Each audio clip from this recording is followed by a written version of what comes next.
రంగారెడ్డి జిల్లా పటాన్చెరువు మండలంలోని పారిశ్రామిక భూములను ప్రైవేట్ వ్యక్తులకు అప్పచెప్పే హెచ్ఐఎల్టీపీ ప్రాజెక్టుకు వ్యతిరేకంగా నిరసన ర్యాలీ చేసిన బీఆర్ఎస్ నేతలు మాజీ మంత్రి గంగుల కమలాకర్, సంగారెడ్డి శాసనసభ్యులు Chinta Prabhakar Reddy, Zaheerabad MLA Manikrao, MLC Deshapati Srinivas future city HILT పేరుతో దేశంలోని 5 లక్షల కోట్ల అతి భారీ కుంభకోణానికి ప్రణాళిక రచించిన రేవంత్ సర్కార్ ప్రజలకు మేలు జరిగే భూములను ప్రైవేట్ వ్యక్తులకు దోచిపెట్టే ప్రయత్నం ఆపకపోతే భారీ ఎత్తున ఉద్యమిస్తామని హెచ్చరించిన మాజీ మంత్రి గంగుల కమలాకర్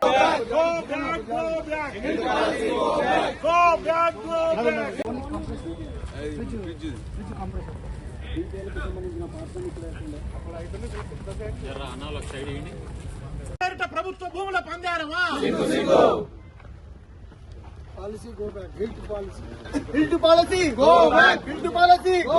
పాచమాలారంలో 970 ఎకరాలు అంటే ఈ రెండు గాని రోడ్స్ అన్ని తీసేస్తే ప్లాట్ ఏరియాకి వచ్చేసరికి 1744 ఎకరాల ఈరోజు భూమి ఈ రెండు ప్రాంతాల్లో ఇండస్ట్రీ ఉన్నది. గవర్నమెంట్ జీవో ఏమిచ్చిందంటే ఎవరైనా వాలంటరీగా ఈ యొక్క ఇండస్ట్రీ మొత్తాన్ని సరెండర్ చేసుకోవాలనుకుంటే చేసుకోవచ్చు. చేసుకున్న తర్వాత మీరు ఎస్ఆర్ఓ రేటు ఏదైతే ఎస్ఆర్ఓ రేటులో మీరు కేవలము 30% కట్టి దీన్ని రెగ్యులర్ చేస్తామని చెప్పేసి జీవో ఇవ్వడం జరిగింది. నాకు తెలిసి ప్రపంచంలో ఎవరుడంగా ఇది అప్పనంగా ఎవరు అమ్మరు.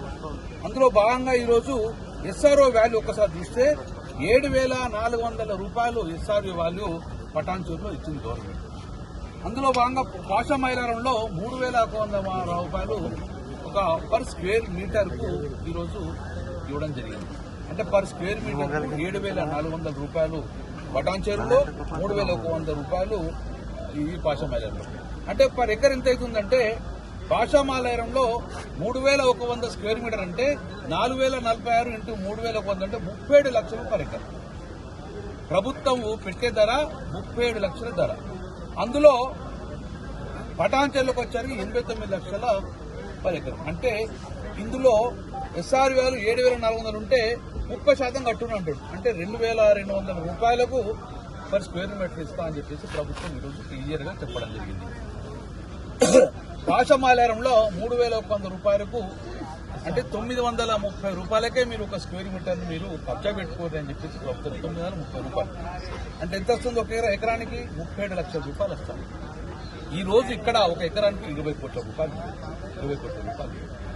20 కోట్ల రూపాయల భూమిని 37 లక్షల రూపాయలు అంటే ఏ రకంగా దోసుకుంటుంది అనేది క్లియర్గా చెప్పడానికి ఈరోజు ప్రభుత్వం మీద మరి వాళ్ళు నిజంగా కూడా శ్మశానాలకు స్థలాలు లేని పరిస్థితి ఎదుర్కొంటున్నారు కదా. ఎందుకు అమ్ముతున్నావు ఈ భూముల్ని?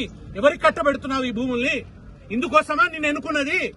వచ్చింది మొదలు భూములు అమ్మడమేనా నువ్వు చేసే పని?